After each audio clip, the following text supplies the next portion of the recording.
Hörmətli izləyicilər, Amarketdən hər birinizi salamlayırıq. Bugün sizinlə gündəlik bazar analizini paylaşacağıq.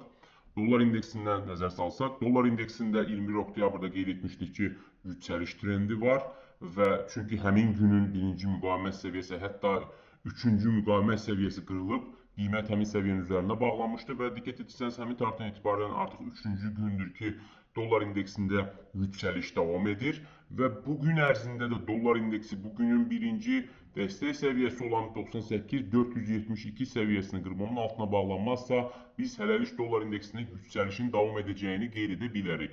Bu gün xüsusilə Amerikadan inflyasiya xəbərləri açıqlanacaq. İnflyasiyanın 3.1 olacağı, yəni 2.9-dan 3.1-ə yüksələcəyi proqnoz edilir ki, əgər inflyasiyada artım olarsa, bu dollar indeksindəki yüksəlişi gücləndirə bilər.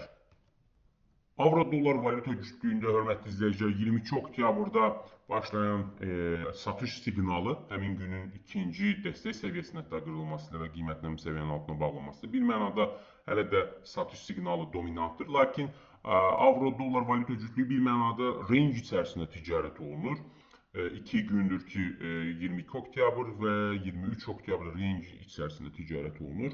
Və bugün ərzində əgər avro-dollar valyuta cütlüyü bu günün birinci dəstək müqavimət səviyyəsi olan 1.16304 səviyyəsi, yəni bu səviyyəni qırıb onun üzərində bağlanmazsa, biz hələlik avro-dollarda enişin davam edəcəyini qeyd edə bilərik.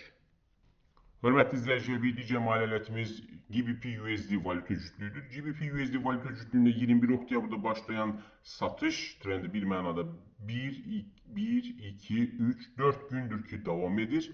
Və bugün nə qədər ki GBP-USD valyuta cütlüyü bugünün birinci müqavimət səviyyəsi olan 1.33546 səviyyəsini qırıb onun üzərinə keçməzsə, biz hələlik funt və dollar valyuta cütlüyündə enişin davam edəcəyini proqnoz edə bilərik.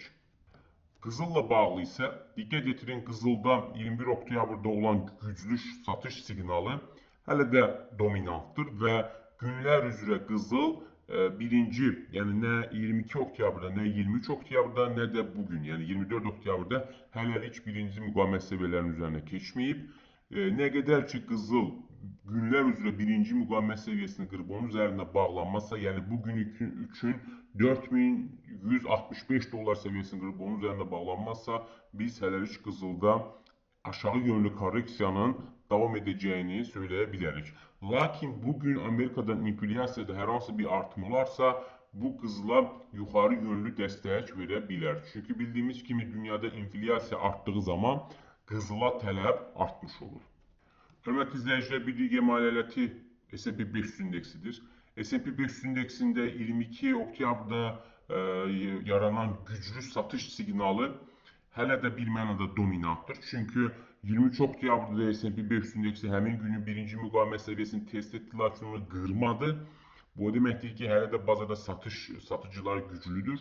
Bugün isə birinci müqavimət səviyyəsi olan 6801 dollar səviyyəsi qırılıb, onun üzərinə keçərsə, biz S&P 500 indeksində yenidən yüksəlişin başladığını qeyd edə bilərik. Lakin nə qədər ki, birinci müqavimət səviyyəsi olan 6801 dollar səviyyəsi qırılmazsa və qiymət onun üzərində bağlanmazsa, hələlik S&P 500 indeksində satıcıların dominant olduğunu söyləyə bilərik. Hörmətli izləyicilər, gün ərzində sizə çatdıracağımız xəbərlər bu qədər. Sizə uğurlu ticarət arzulayırıq. Sağ olun.